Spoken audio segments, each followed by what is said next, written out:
নমস্কার, good morning. সকল বন্ধুকে আমার অঙ্গনে স্বাগত। আমি মিঠু অপরাজিতা ব্লগ থেকে ওরফে অপরাজিতা বলছি।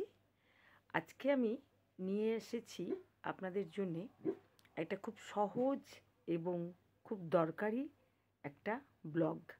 আমার ব্লগটা এখান থেকে শুরু করলাম।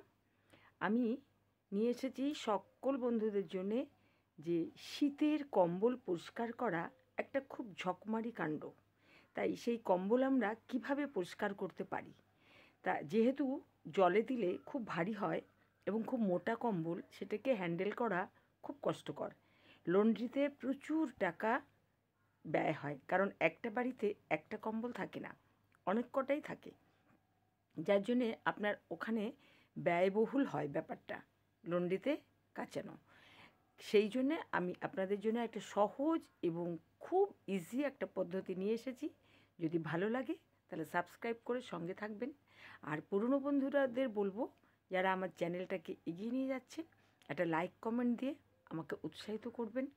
আর আমার ব্লগটা অনেক দিনের পুরনো, এই চ্যানেলটা, সরি ব্লগ নয়, চ্যানেলটা অনেক দিনের পুরনো। মার্চ মাস এসে গেল, ইয়ার এন্ডিং হয়ে গেছে। আমাকে এখন থেকে দেখাতে শুরু করেছে ইউটিউব যে আমার সব গেল। আমাকে আবার নতুন ইয়ারে নতুন করে আমার এই ভিউজ টিউজ সব কালেকশান করতে হবে, না হলে আমার ভাইরাল হওয়ার কোনো চান্সই নেই। মানে যাই হোক, তা আপনাদের কাছে আমার একান্ত অনুরোধ রইল যে চ্যানেলটাকে একটু সাবস্ক্রাইব করে বন্ধুর হাত ধরে একটু এগিয়ে নিয়ে যাবেন, এই কামনা করে আজকে আমি দেখাচ্ছি আমার প্রসেসটা, যে আমি কী প্রসেস আপনাদের জন্য এনেছি। ঠিক আছে, নমস্কার। তাহলে আপনারা দেখতে থাকুন যে কিভাবে কম্বল খুব কম পয়সায়, খুব কম টাইমে এবং খুব কম কষ্টে, মানে এফোর্ট দিতে হবে না বললেই হবে, আপনি কম্বল পরিষ্কার করে নিতে পারবেন এবং নতুন কম্বলের মতন ঝকঝকে তকতকে কম্বল পাবেন।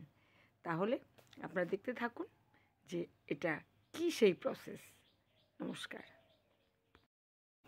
একটা বাটিতে 250 গ্রাম মতো ময়দা নিয়ে নিয়েছি, আর নিয়ে নিয়েছি একটু লবণ ও একটু কর্পূর। তা লবণ দিয়ে দিচ্ছি, কর্পূর দিয়ে দিচ্ছি, প্লেন জল দিয়ে এটা মেখে নেব। কেন লবণ এবং কর্পূর ইউজ করছি? প্রথমত কর্পূরে একটা সুগন্ধ হয়, আর যেহেতু আমি ময়দা ইউজ করছি, আর লবণে সব জিনিস ভালো থাকে, পোকামাকড়ে কাটে না। লবণে খুব জিনিসপত্র ভালো থাকে, খুব সুন্দর থাকে, তাই জন্যে আমি এখানে ইউজ করছি। 3টে মণ্ড করে নিলাম। এবার একটা মণ্ড নিয়ে আমি কম্বলের উপর বোলাতে শুরু করেছি। একটু প্রেসার দিয়ে আমি বোলাবো, কেন কি এই কম্বলের নোংরাটা উঠবে প্রথমত, আর সম্পূর্ণ ভাবে ক্লিন হয়ে যাবে এটা। দেখবেন ময়দার গায়ে যে ডোটা আমি নিয়ে করছি, সারা কম্বলের মধ্যে বোলাচ্ছি, দেখতে পাবেন যে কীভাবে নোংরা উঠে আসছে। আর আরেকটা জিনিস এতে হবে, সেটা হচ্ছে স্পেশালি যাদের বাড়িতে ডগি আছে, সেই ডগিদের পশম খুব বাজেভাবে কম্বলের মধ্যে আটকে থাকে। কারণ আমার নিজেরই 3টে ডগি আছে, তাই আমি খুব ভালো করে জানি যে এই পশম ক্লিন করা খুব একটা টাফ ব্যাপার। খুব অল্প পয়সায় লন্ড্রিতে না দিয়ে ঘরে আপনারা নিজেরা এটা ক্লিন করে নিতে পারবেন, কারণ লন্ড্রিতে অনেক টাকা লাগে একটা কম্বল পরিষ্কার করতে। কিচ্ছু ব্যয়বহুল এটা হবে না, খুব কম সস্তায়, একদমই সস্তায়, খরচ নেই বললেই চলে, আপনি এটা করে নিতে পারবেন। দেখুন আমি কিভাবে করছি। এইভাবে আপনারা খুব ভালোভাবে কম্বলের উপরে একটু সময় নিয়ে এরকম করতে থাকবেন, দেখবেন আপনার কম্বলের সব নোংরা উঠে আসবে এবং ক্লিন হয়ে গেলে আপনি কম্বলটাকে খুব ভালোভাবে রোদে দেবেন। এই ময়দার জন্যে দেখুন দেখুন কীভাবে নোংরা উঠেছে, আপনারা দেখতেই পাচ্ছেন কীভাবে পরিষ্কার এটা পরিষ্কার হয়েছে বলে এত নোংরা উঠেছে। দেখুন, দেখেছেন কী হারে কী ছিল আর কেমন হয়েছে। ওই ময়দাটা ছিল, পরিষ্কারটা নিয়ে দেখাচ্ছি।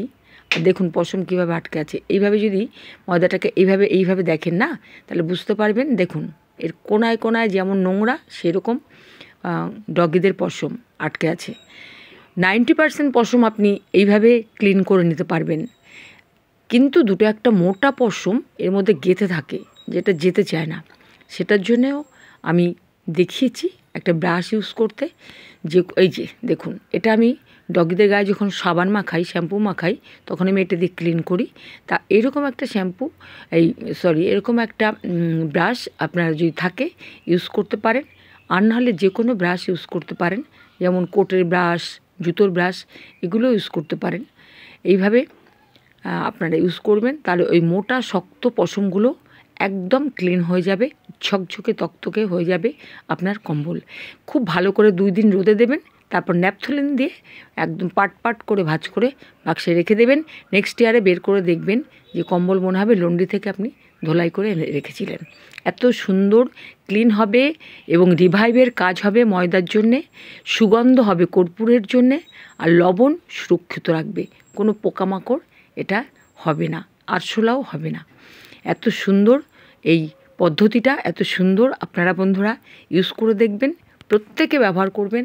অন্তত একটা কম্বলের একটা পার্ট ভাঁজ করার পর যে 4টে পার্ট হয় না, আপনি একটা পার্ট শুধু ইউজ করে দেখুন যে কী হারে আপনি এটা মানে নোংরাটা উঠে আসবে, এবং কত সস্তায়, কত সুন্দরভাবে, কত ইজিভাবে আপনার কম্বলটা ক্লিন হয়ে যাবে।